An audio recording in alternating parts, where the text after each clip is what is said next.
There's a period after all this that we had quite a few punch-ups with 3 Commando. Should I go into that? Yeah, why not? Wonder if the boss was Pat Armstrong in those days. No. It was Jeremy Strong. Oh, Jerry Strong. Yeah. Jerry Strong. And there was Rod Smith, who I knew, and then Buddy Hume. He was great mates with Pete Bristow, who was in our stick. I told you about the petrol theft thing with Mawiri and that happening. And then after the first 6 months, we started with another crowd of guys who were recruited, and I was sent up to Kariba to act as the bandits for some officers' course that was going on up there, which I learned a lot from. And then I came back and we started with the new guys. Patrick Mawiri was with us, and then he went and stole the petrol by filling up 3 empty avgas drums at the CMD depot and booking it down to a fictitious base, and we lost him there, which was quite a loss. And it was at this time my brother told me about Peter Padabau's recce's that he was doing of picking up camps when he was in 4 Squadron. And then Harry Naismith started putting all these camp lockstats down on our briefings. And it scared me in the beginning. Some of these camps we found were huge. 30, 40 people, sort of looking. But we didn't find people in them because very seldom were they in a spot where you could observe them from a Gomo or anything. And we did have a few fleeting contacts and all that. And it was on checking up on these camps in the Makaha area that we came across one where there was heavy spore leaving it, and it went in an easterly direction towards Mozambique. And we followed this for kilometers. And then eventually I left the 1 in 50,000 map I had. The spore left the map, and I was about 4 or 5 Ks off the map. And sure enough, we came across a group ahead of us. They were about 60 meters ahead of us. And I called in the fire force, and I had to give an assessed map reference. It was Mike Boylace with Jerry Strong. They came in the K car, but they came higher than normal, so I could guide them in. I threw smoke once they saw us, and then they took heavy fire, and we had to help suppress it from our side. The fire force came in and had a very successful contact, 3 Commando, and they literally neutralized the group, and we got 1 capture out of it, old Webster. It was after that there was, we were uplifted, and we filled up all our packs with all the captured grenades and this sort of stuff. And there was a group captain whose name I can't remember.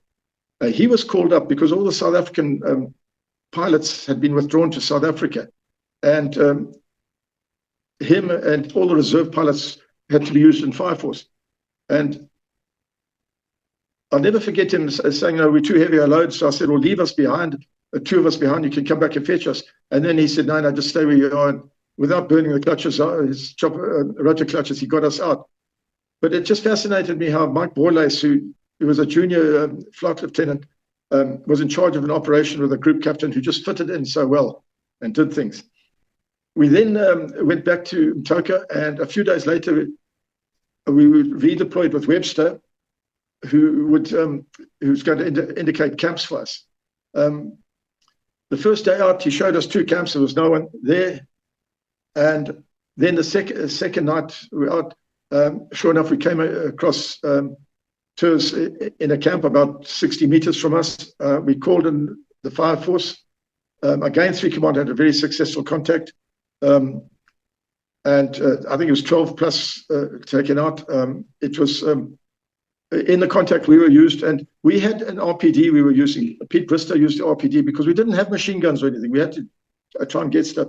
And afterwards, the RLI guys complained that with the sound of an RPD, they had no idea whether it was opposition or us, and rightfully we had to stop using that. It was literally, we went back after that contact, had huge celebrations at Shoppers Arms that night, and the next day, Harry sent us out again, but with two vehicles with some SB and GC guys to try and uplift two guys that Webster had named, who were some of the main contact men in the area. We stopped our vehicles about 100 meters from the crawl and crept up from the crawl to see if we could get these guys, to find the crawl completely vacated. I went into one of the huts, and in the kitchen hut, there were two huge pots full of food there, cooking, but no one there. I put everyone into ambush, and a young woman came out of the bush, went into the kitchen hut, and we apprehended her, and she told us that there was a large group 100 meters away on the other side of the crawl. I called Joachim Toker, and within 20 minutes, 3 Commando were there as fire force, and they sorted that group out. We managed, we were involved in quite a bit there. We captured some of the recruits and that. One of them had been shot through the thigh, the flesh wound. And on the way back to Mtoka, I remember him in the hyena cursing us for having shot him because he was unarmed. But there were a lot of armed people around him when he was shot. And I told him that. We then went back to Mtoka. That was basically, we sorted out 3 groups in about 10 days. It was a very lucky patch we had. We then went out again with Webster to check on a contact man who lived, he was a witch doctor come contact man who lived in southern Mtoka area, and he allegedly lived in a cave. We got down there with Webster. At this stage, Webster had been given his AK back. I removed the firing pin out of it because I wasn't 100% sure. And we found the cave. It was full of spore, but no one there. And then we withdrew to a nearby hill. And that evening, I sent Pete Bristow down with 2 guys and Webster, and he did a recce of the cave. And they had a fleeting contact with 3 guys at the mouth of the cave. We then all went down there, and we waited till the following morning, but there was an escape route out the back, and they escaped out through there. I then put the firing pin back in because old Webster complained to me that his rifle wasn't working. I put the firing pin back, and I said, no, it was dirt in the chamber that caused the jam. And funny enough, we had a contact 2 days later, a fleeting contact, and old Webster successfully used his weapon. He then got terrible toothache. Have I not mentioned this? No. He then got terrible toothache, and we had to send him to Salisbury to have an abscess sorted out in his mouth. And thereafter, he was attached to a scouts section which consisted solely of captured Zandler guys. And they had quite a bit of success in the Mtoka area after that. And then sometime after that, we operated in the Huyoyo area, which we had a few contacts, got a few kills down there. And then while operating down there, a Macheke stick, Patu stick, got a large group visual from their OP. We were told to move 15 kilometers south, and a chopper would pick us up first light in the morning as 3 Commando were going in, but they were short of personnel, and they needed us to assist. At about 3 in the morning, I got to a spot 2 kilometers short of where I was told to go, and we stopped there. The next morning, a chopper came in at first light. I remember being jokingly admonished for wasting his fuel because of 2 extra kilometers. We were used in the sweep line here. And I remember during a sweep, Pete Bristow thanked me that he was going to use a grenade because there was a guy hidden in a rock in front of him.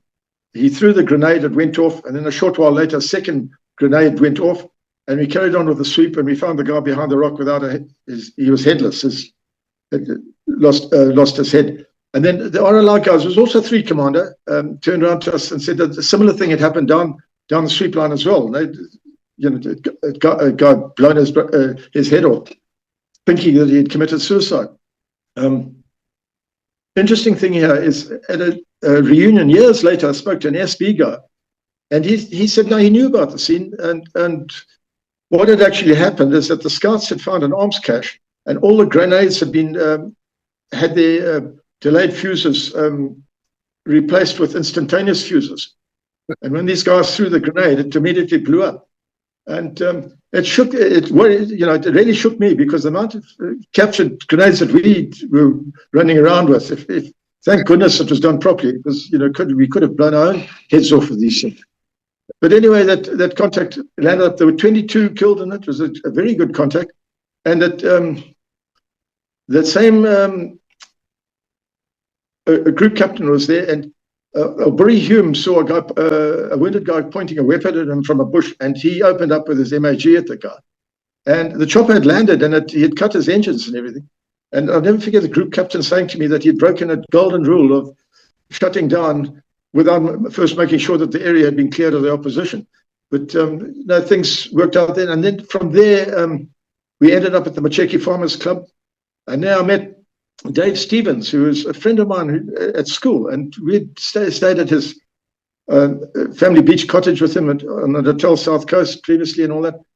And old Dave, years later, I think it was in 2002, was murdered in those farm invasions, or Mugabe's farm invasions, when he was shot in the face by security personnel at Macheki. But that's just, out of interest from that party, that contact. And then after that, operating, a landmine went off below our position in southern Toka, and that's when Warrant Officer Davidson was killed. He was lifting a landmine. He was in the engineers lifting a landmine, and I believe there was mesh around it, and he flicked a clod off the landmine, and it blew up.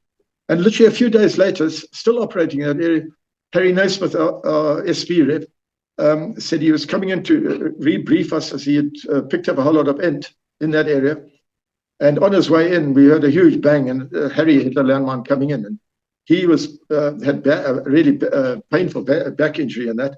And I remembered Pete Bristow giving a shot of pethidine that had very little effect on him, but we got him casevaced out and the vehicle taken out by engineers. Harry, funny enough, never recovered from that, but he carried on as if nothing had ever happened. I always admired him for that. There was, after that, Harry used us. He got a vehicle that belonged to a zonal contact man, and we had to drive this through the southern railway area through to Bromley, because there was talk of groups going through there to the Seke TTL, which is south of Salisbury and Ruhr. And we got 3 of our guys to dress as civvies to stay in the front of the vehicle, while a few of us hidden in the back, heavily armed, were there. Fortunately, on the way there, they were stopped quite often, and people told the driver which roads to go on because of landmines and other roads. And it was a bit scary. We got to Ruhr, and we spent a night in Salisbury, and then returned to Mtoka the next day. It was just another interesting thing. But we didn't come up with anything other than that. We confirmed that they were using this route through to Seki along there. Clive Body, who I knew previously in the police, was the Scouts Inter officer at Mtoka at the time. And there was a very close relationship between the SP guys and the Scouts guys at Mtoka. Clive had a group who weren't that proficient in Fire Force call out, and he requested that we go into the area, form an OP, and he would send the Scouts group in. And if they came up with anything, he wanted us to call on the Fire Force. We deployed, and when I was crossing the Mrewa Strip Road, it was pitch black, and a guy walked straight into me, and I greeted him and shot him, Diane, who are you, sort of thing, and he replied to me, comrade Nick, and he ended up with my rifle barrel on his neck, and he had dreadlocks and everything, and I was convinced he was a Turk. We then went up into an OP close by. The following morning, I saw armed guys below us with AKs and things like this, and I was very worried that this was the Scouts group. That I couldn't get hold of them, and it was only late in the morning that I got hold of them. And after a lot of talk on the radio, I realized it definitely wasn't them. We called Fire Force out, and it for some unknown reason, there was a K car and only 2 G cars. And they did a few sweeps and things like that, and came up with nothing and said, no, they were going back. I requested that a G car take Pete Bristow's stick down to where we had seen these guys so he could look for spoor, which they did. And Pete went down there, and the fire force pulled out. And a short time later, the tourists fired a rifle grenade into Pete's position. And Pete had a newly developed Browning machine gun, which, because we were short of equipment, and had a wooden butt on it. And my brother had procured it for us. And he fired off a burst, it immediately jammed because they were very prone to sand or any dirt, those things. And the tourists fired some more rifle grenades into his position. And Pete got a leg wound from shrapnel, and there was one of the other guys slightly injured. I then called the fire force back to Castlevak, Pete and the other guy out to Mtoka, and I got the rest of the stick back with us. And when after all this happened, I suddenly realized the guy we had caught coming in had escaped. And I then felt that we had an escape tour in the area. I had a scout section where I wasn't exactly sure where they were. And I went down to the strip road and got uplifted. We got back to Mtoka about 4 hours later to find Pete and the other guy on the airstrip still waiting for medical attention, which they told would be coming and hadn't come. And I eventually found a medic, sorted Pete out, and I got him back through to Salisbury the next day. It was a bit of a flop, but one of those things that happened. And then shortly after that, we went down to another suspect crawl in southern Mtoka, and I sent 2 guys out in civilians with hidden weapons to a recce of a crawl. And a short time later, there was exchange of fire. I heard it. One of the guys came straight back to us, but Matandiri, who was the other guy, didn't turn up. So we went down to the crawl to find it completely vacated, and Matandiri is still missing. And I got hold of Harry Naismith and told him what had happened. He then came out in 2 vehicles to tell me that while driving into the crawl, there was a dead Zandler guy just on the road, just outside the crawl. I thought Matandiri had been killed or captured. So Harry offered me a cigarette, and I took a drag, and I'd given up smoking for 8 weeks by then. It took me another 8 months to give up again.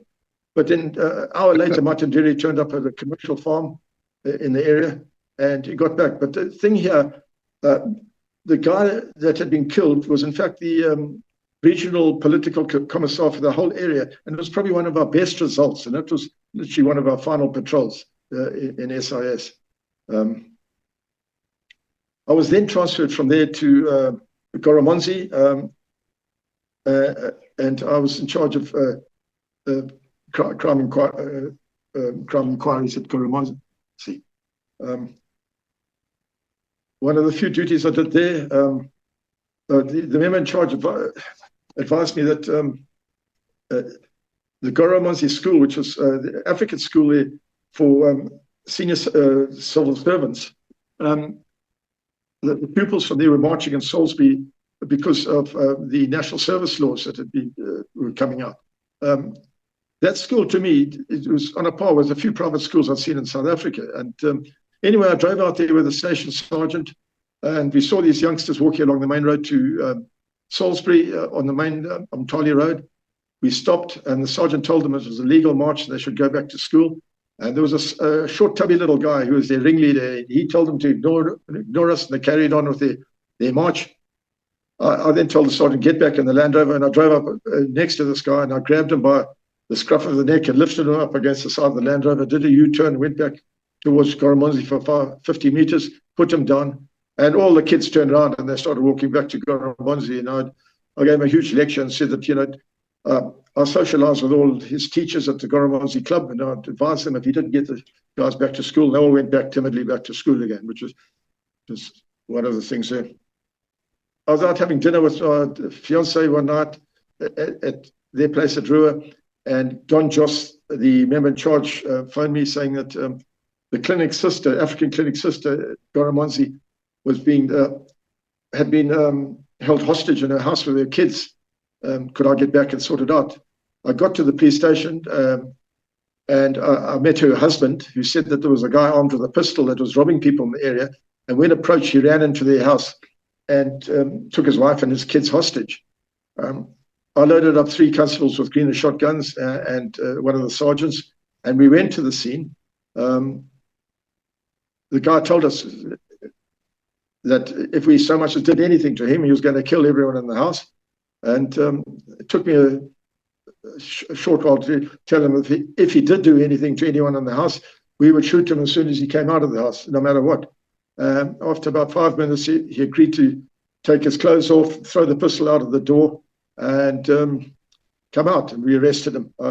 The pistol was tied up to the theft of a farmer who was forcibly had his pistol taken off him in the Marandela area.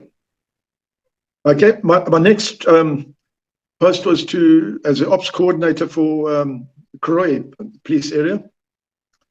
Arrived at Koroy, but shortly thereafter, I was given a free holiday at the Elangeni Hotel in Durban by the Flame Lily Association. My name had been put forward there by Police General Headquarters, and I went down to Durban and had a very pleasant break there where I met up with an old support unit guy, El Semple, who was then a cub reporter with the Hotel Mercury. And we had quite a good time visiting the nightlife in Durban and all that. And then I came back to Rhodesia and when I met Lou, my fiance, she told me about Steve Underwood, who was in SIS with me, that Steve had been killed in an ambush north of Koroy in the Okwicha area. And it's just at the time, looking back on it, how unemotional we had become, that we just put these things aside. And it was maybe it was the brain's way of blanking things out and taking to a few extra beers in the evening, which I don't think was at all good for me. Shortly after that, there were 2 the northern Koroy farming area, mostly Afrikaans guys. There were 2 guys who really stood out. There was Slim Water, who was a tall guy, and Porky Dupree, who was a roundish guy who was a vet who returned to cattle farming on his farm there. And while in the ops room there, we received word that Slim had been ambushed on the main road coming in to Koroy. Support unit, we got support unit to react, and I went screaming up there in a vehicle to see what had happened. And I've never seen such a lucky scene in my life. There was Slim, who was a tall guy, really a big man, and his wife, some kids, and Porky Dupree in the front of a bucky. And the Terps had fired an RPG-7, which had hit the radiator from the front. And obviously the engine took the full force of the explosion. There was an exchange of fire, and the Terps eventually withdrew. And one thing that did bother me there was that Slim's one daughter, a young kidman, was completely traumatized, thinking that the support unit troops were the Terps coming. And that must have had one terrible effect on her. We did a lot of farm reactions from Koroy. A lot of homestead attacks happened there. We always had to be very careful about ambushes on the reaction team, landmines being laid for our reaction. A lot depended on whether people had been injured or if the Terps were going to press home their attacks. There was one attack I distinctly remember being told about a young mine engineer's wife who had shot and killed a Ter on her front lawn, only meters from her front window. And this is what people were going through then. I remember distinctly there was an army engineer, Tom Small, who was the Pookie driver. That guy must have recovered dozens of landmines.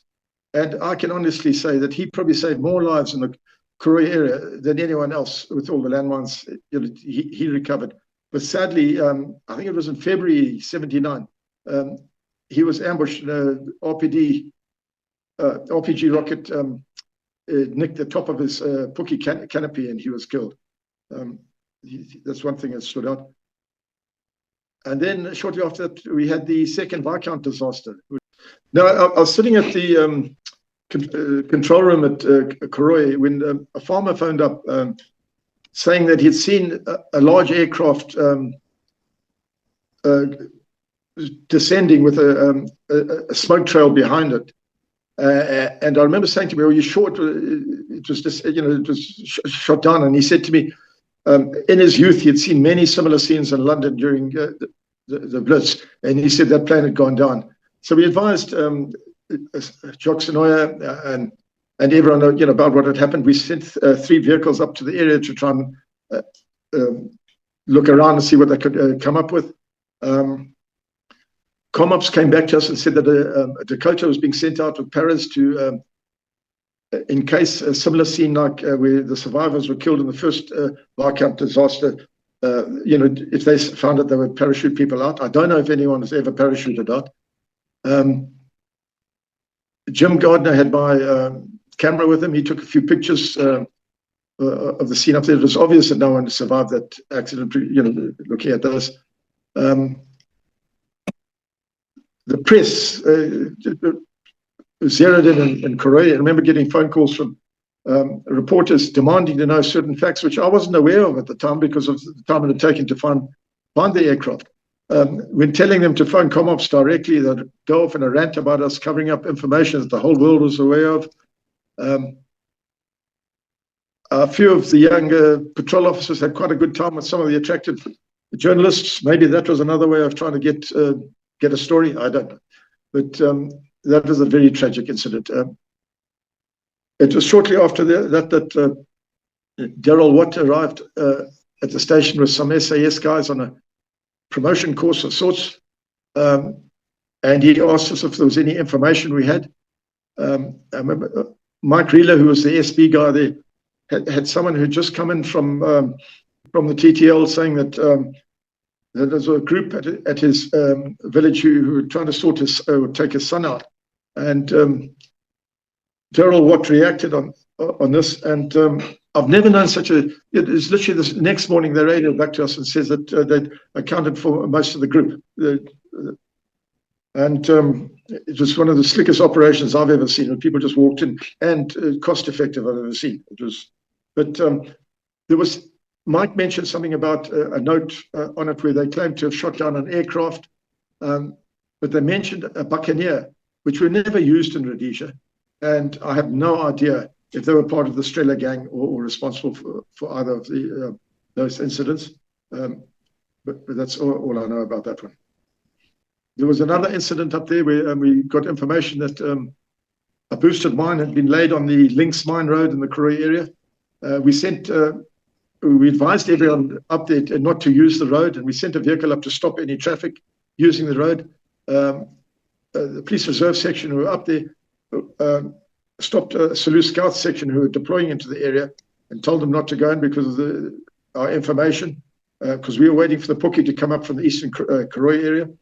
The Scouts guys disregarded them, drove down the road and hit a boosted landmine. And I just thought that was a little bit gung-ho. Doing that, but things happen. I remember we were having stock theft was getting out of hand there, and Jerry Lancaster, who was with me in SIS, gave me a bunker bomb. I don't know where he got it from, very large percussion grenade, and I issued it to one of the party sticks involved in stock theft follow-up. They got to a village area where they found a whole lot of carcasses of stolen cattle, and as punishment, they decided to throw it into one of the houses there. And I told them about the huge blast it would give off. They threw it into the house. It went back about 20 meters. The roof went up about 5 meters in the air and came down and completely flattened the house. And I'll never forget these guys coming back that afternoon and just saying how lucky it was none of them had been injured in that explosion. And thank goodness I had no more bunker bombs to give people because it could have caused quite a problem. Then we had a very efficient motorcycle reaction team at Karoi, which George Omrant, the ACC guy, had managed to sort out. They had a contact, and one of their guys was shot through the chest. His name was Ken Eva. And Chris Lewis, who was a local doctor in Karoi, the two of us went screaming out. We met them at a trading store veranda. And old Chris, he put a drain into old Ken's chest to drain all the fluid and blood out. And we had Ken Cassavac out okay. Ken recovered quite, well from that. And years later, I met Ken when I was here in the Natal Midlands, and he was visiting his brother Charles, who was managing the farm next door to me. But then sadly, later, I think it was 2007, Ken reacting as a manager on Mark Channels' farm in Koleni, reacting to land invaders, was killed by the land invaders on that farm years later. Just a terribly tragic thing to have happened. Okay, while at Karoi, the ESC, Electricity Supply Commission guys wanted to go and check on the Shamrock mine at their installations there, because the mine had been abandoned just when I arrived in Karoi because of a Zipper presence there. At this stage, we'd received information that Shamrock mine, which was owned by Tiny Rowlands of Lonro fame, had actually been supplying Zipper with clothing and food in the area. And I then approached Jim Barker, who had a farm quite close there, and he was a pro pilot, had his aircraft there, if we could do a recce of the road in, because there was a big presence there. And to myself and Ben Pretorius, who was the SP guy, we did a flip with Jim. And while we were flying, Jim casually said to us, "We're being shot at." You know, and I'm not used to this sort of thing. All I could hear was a slight popping sound. And he circled the aircraft, and you could see about 10 Zipper guys on the main road. They weren't in the slightest bit worried about us. Shouting, shooting at us, sort of thing. So Jim then called in another pro aircraft, which had a Browning machine gun mounted on the side door. And it was probably 20 minutes later, the second aircraft arrived. But as it was approaching, these guys just disappeared. They scattered. And they put a few bursts of fire into the area, but I don't believe we got anything. I then arranged the convoy we had 4 vehicles to take these ESC guys in to have a look at the mine. On the way in, I stopped at one area. It was actually very close to where we had seen that group earlier on when we were flying. And I advised everyone in the vehicles behind me that I was going to fire a few shots into the area just to make sure there's no one there. And unfortunately, the driver of the ESC vehicle didn't tell the occupants what I was about to do, and ended up them firing off about 50 rounds when I fired off 2 at the area. But we calmed everyone down and went to the mine. And the scary thing here was that the mine was untouched. There were overalls and mine helmets on the hook still. The officers had all the papers in the trays. The clubhouse still had booze behind the counter. No one had touched a thing. And obviously instruction had come from Zipper from high up that nothing was to be touched in this mine. And as I've said, Lonro was very on sides with Joshua Nkomo at the time. And I think that was probably the reason for that. Yeah. I then got married, had a wedding, went on honeymoon to Big Falls. I was told I was the only guy in the forces who was given leave over this period. Was when Mozareva elections took place. The reason I got it is because I told them that if they put my marriage off, the first time I'd applied, they'd cancel my leave. And I said, if they cancelled it, and a third time, Lou would not say yes to a marriage. And that's probably why I was allowed leave over that period. We had been back in Karoi, settled down in the married quarters next to the mess about a week. And there was an attack on Karoi where they fired RPG rockets, small arms, and there was lots of bangs and bangs in the village. Fortunately, the fire was very inaccurate. A lot of people fired off rounds from their houses and things like this. And some people said it was unnecessary, but I think the sound of all that stopped Zipper homing in on any intended target. Unfortunately, in that, there was police reservist Chundu was killed returning home in the township. And we found one other body there of a Zipper guy who obviously standing too close to the back of an RPG-7, had his face blown away from the backblast, I think. And then we found a Strela or a SAM-7 trigger mechanism with batteries lying on the ground nearby. But that was all we found after that. It was quite an introduction for Lou, first week of marriage, but she seemed to take it in her stride. Shortly after that, my Batman, old Sandy, came to me and said he was leaving, and I think it was because I know I had a wife, but I think the reason was that there was zipper pressure in the Binga area, and he was scared that news would get out that he was employed by a policeman. We all then attended a wedding of one of the Northern Koroi farmers who was getting married at the Koroi Club. Lou and myself were there when halfway through the wedding, when the dancing had started, I was called aside and said that 5 homesteads in the south of Vuti had been simultaneously attacked by Zipra. So fortunate in the area, they reacted. Myself and one of the patrol officers jumped in a Mount-proof Land Rover, and we went screaming up the Kariba Road to see what we could see. On the way in, we heard that one of the support unit vehicles had hit a mine and been ambushed. We turned off the main road, and we came across the vehicle with surprisingly little damage. And it's the first time, the only time in Rhodesia I came across an IED. They had put some TMH mines in a hole with rifle grenades and mortars on top of it, and put a tripwire across the road with a detonating device on top of these things. And fortunately, the device went off, but didn't. By some miracle, that the stuff underneath didn't explode as well. They fired a few shots, but they were chased off. We then went to the farm homesteads. The farm guards had successfully repulsed most of the attacks, but the guy who was getting married, at whose wedding we were, his house had been burnt to the ground. There wasn't a recoverable item in the thing. All his wedding presents, everything gone. After we sorted things out, I went back down to the wedding, where I spoke to the other farmers, and it was decided that the groom and bride were not to be told about what had happened, and they went off on a long honeymoon overseas. It was about a month later, the groom came to me and thanked me profusely for not having told him anything, as he said would have ruined the whole setup. But that's the type of thing people went through. I can go on about ambushes and things like this. Let's do that. One thing, can I talk about martial law? Yeah. Okay. Being an ops coordinator at Koroi, I had to sort out all the martial law cases that came up. There'd been a farmer killed in the Koroi area outside his tobacco barns, and people had been arrested for failing to report the presence of terrorists, report the presence of the terrorists who'd carried out the murder.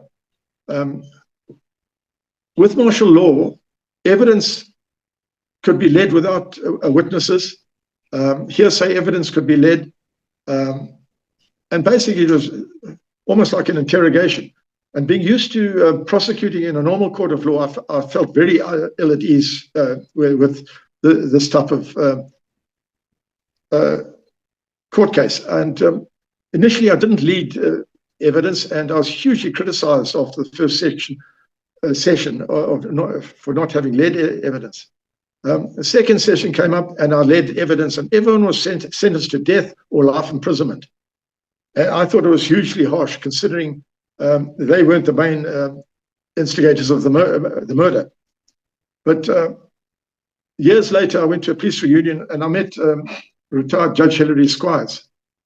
And he assured me that prior to the final elections, all persons convicted under martial law were reprieved, and no one was ever hanged for any of the things that happened. And that was a bit of a relief on that.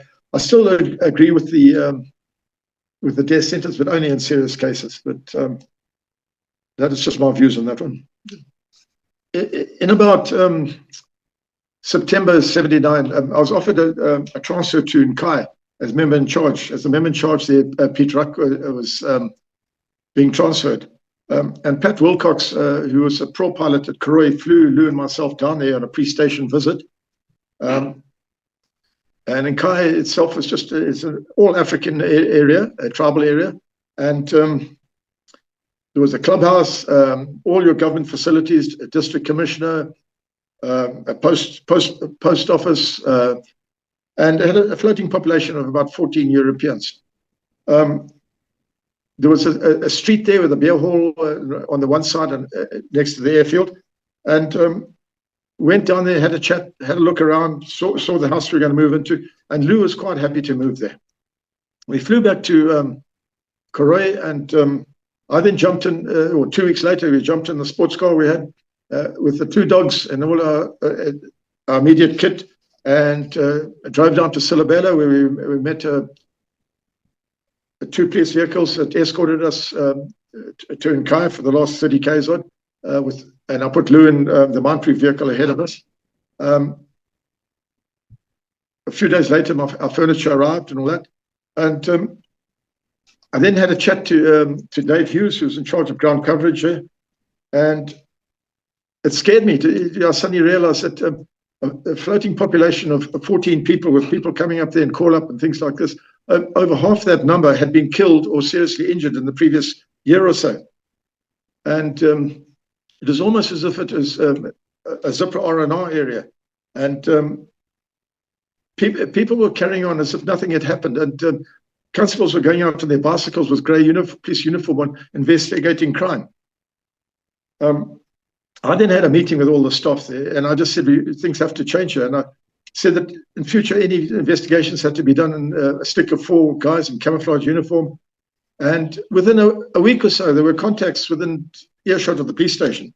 Things changed. And you could just see the look of relief on all the young policemen's faces when they didn't have to go out by themselves doing all this sort of crazy stuff. And people in Bulawayo and a few others had this crazy idea that we should carry on our police duties as if there was no war going on, and I disagreed with this completely. At that stage, we had a party stick come out, run by stick leader was a guy, Chris Lightfoot, who was from National Parks. He had a contact, and they killed a senior security officer, a Zipper security officer outside a village, and recovered a good quality 35mm camera. When the guys are uplifted back to Nkai, the camera mysteriously disappeared. And we had to interrogate the African constable with them, and we found the camera, and which I sent through to SB in Bulawayo for them to develop the film. And unfortunately, when they opened it, they said someone had actually opened it and exposed all the film, so it was useless. And it's the only time I ever came across one of our guys actually, I think, purposely try to cover up for the opposition. We were then preparing for a station inspection, which was to happen the next day, when a woman came up on the farm radio saying that her husband and farm manager had been ambushed on the road just below the homestead, driving through a stream crossing. And her attitude was that there was very little chance that they had survived the ambush. Amazingly, the farm owner and the manager got out of the vehicle and killed 4 of the Zipra guys who were ambushing them. And unfortunately, the farm owner was shot through the shoulder in that. Anyway, the next day, we went out, the inspection started, and we were driving from Guadachena police post back to Nkai. When crossing a river, we were ambushed when an RPG-7 was fired at our vehicle. Fortunately missed and hit the trees behind us. I was firing from the front left port of the Crocodile APC, that's what you call them. And then suddenly my rifle jammed, and I cursed myself for not cleaning my weapon. And then I felt a thud on my face, and we carried on up the road for about 100 meters. We stopped, we got out, and by that stage, the Zipper guys had long gone. And having a weapon that wasn't working, we decided to carry on back to Nkai. Ahead of us was the inspecting officer, Alan Ferguson, and he had with him a South African captain, Tyrone, I forget his name now. He was member in charge of my river, funny enough. And we went back to Nkai. I went to the bathroom, cleaned my face, and was convinced it was just superficial injuries I had, and told Lou not to worry, thinking we were going to the club that evening. But Alan Ferguson, the inspecting officer, and Lou then took me down to the local clinic where the orderly there put plaster on my face and cleaned up all the wounds. Bulawayo sent out a Norman Islander Air Force to collect me, because it was at that time any head injury people had to be taken back to Castlemaine to Bulawayo. I arrived in Bulawayo, and there was a South African doctor on attachment who examined me. It was all very casual, and I was chatting to him, and then he pushed his ballpoint pen at a wound on the top of my forehead, and his attitude suddenly changed, and he said to me, "No, you've got a penetration wound to your skull. You've got to go to hospital." I was then sent through to Bulawayo Hospital, and X-rays were taken, and the doctor examined me, and he then said I could go home, I could leave, and I went to stay with some friends of Lou's family in Bulawayo. The following morning, Lou got a phone call from the radiographer advising her that I had a bullet in my brain, and to get me back to hospital as soon as possible. I was put back in hospital, and then later that afternoon, Superintendent Ron Gardner came with his official car and picked Lou and myself up and took us to the apron of Bulawayo Airport, where we were put on an Air Rhodesia flight to Salisbury. I had pajamas on and dressing gown, and I was quite embarrassed at all people looking on at me like this in the plane. And I got to Salisbury, and then things changed. I started feeling ill. And in hospital there, I developed an infection which I had to treat. And it was decided that Dr. Octoloni, a neurosurgeon, was to sort me out. A week later, he removed the bullet from my head. I started recovering, but I had a terrible headache. It wouldn't go away. And I'd have events where I'd be staring at the wall for a few minutes and then suddenly regaining my senses and walking off as if nothing had happened. And I was told this was the type of epileptic fit and that I'd never be able to drive again. I was in hospital for quite a few weeks, and funny enough, the guy who was ambushed at the farm the day before me was in a bed opposite me, recovering.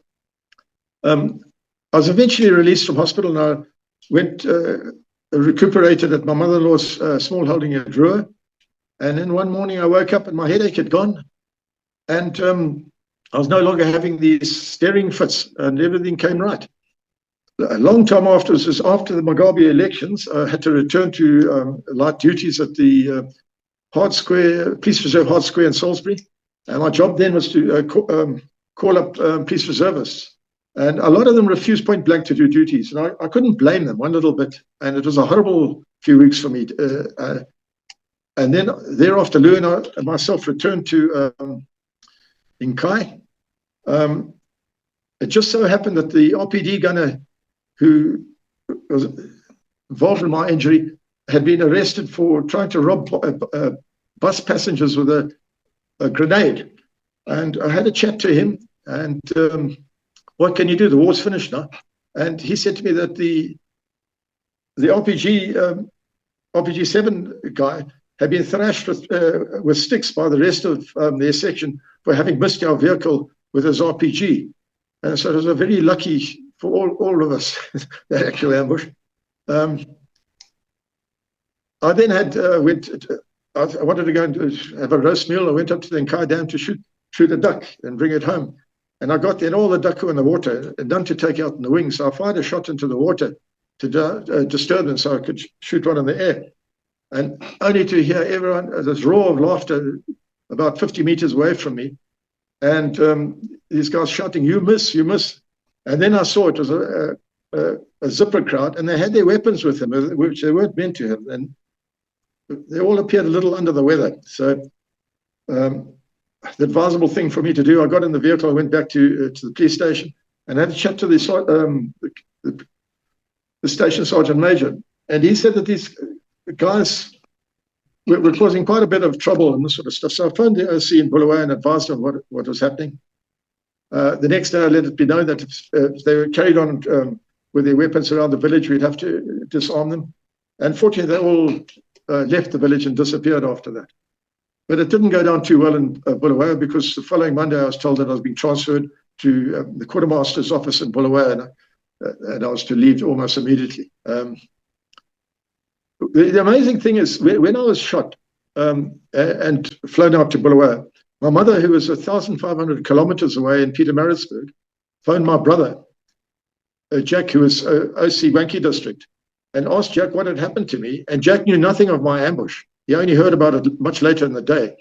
And he just told her, oh, not to worry, nothing had happened. And just amazing that she had this premonition that something had happened to her son. It's just something that happens in life. I was then transferred to quartermaster's office in Bulawayo under Paul Kruger, who was the quartermaster there. I did quite a few station inspections, checking up on kit and this sort of stuff. I went up to Binga, where Demby Hopkins took Lou and myself out on the final boat patrol with his wife, Jenny. I noticed that Binga, all the Tetsi fences no longer had a wire on them. And Demby said that they were finding snare lines kilometers long. And what effect that must have had on the game, it's unbelievable.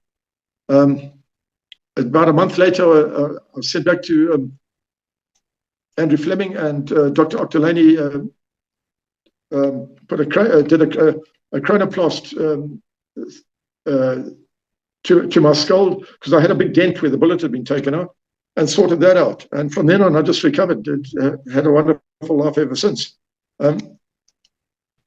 Jerry Day, who was the OC, shortly after that I resigned, and Jerry Day, the OC of Matabeleland province, gave us a farewell at the officers' mess.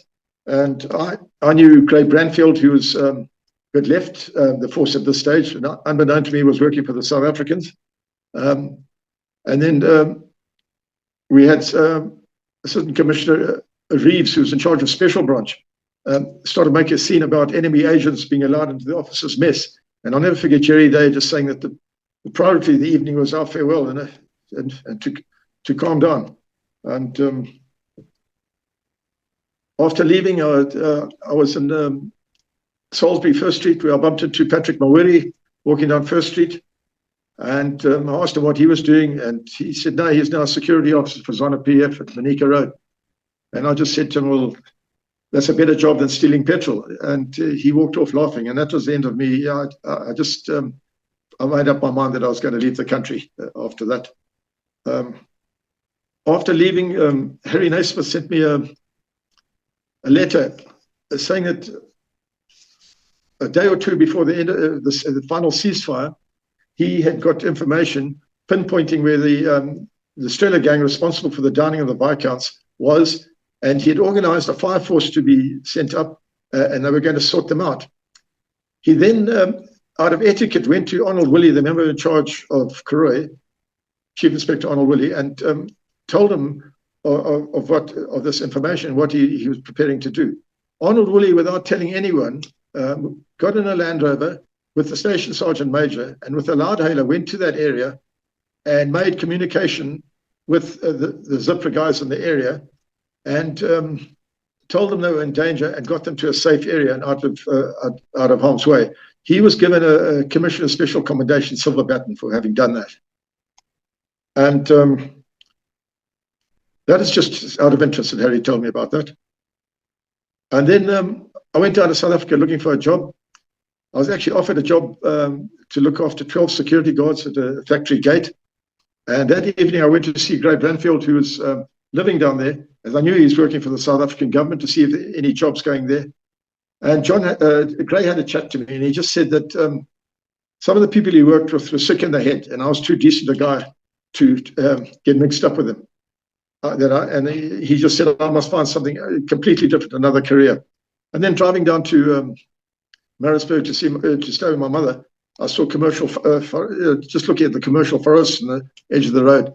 I just mentioned to her, I just said, maybe I should look for a career in forestry.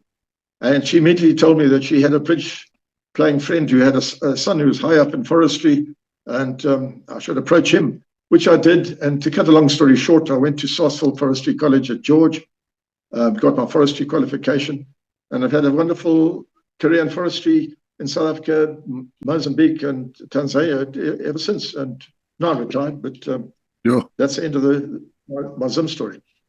Robert, it's been absolutely fascinating listening to you, my brother. And very, very interesting. There's some duplication in that thing. I'm sure I've said things to you and I've said it again. No, there's no duplication. And if there is, I will edit it out. Yeah, no, this has been great. I really appreciate all the detail that you went into. But But thanks very much, Robert. I'm going to stop recording now.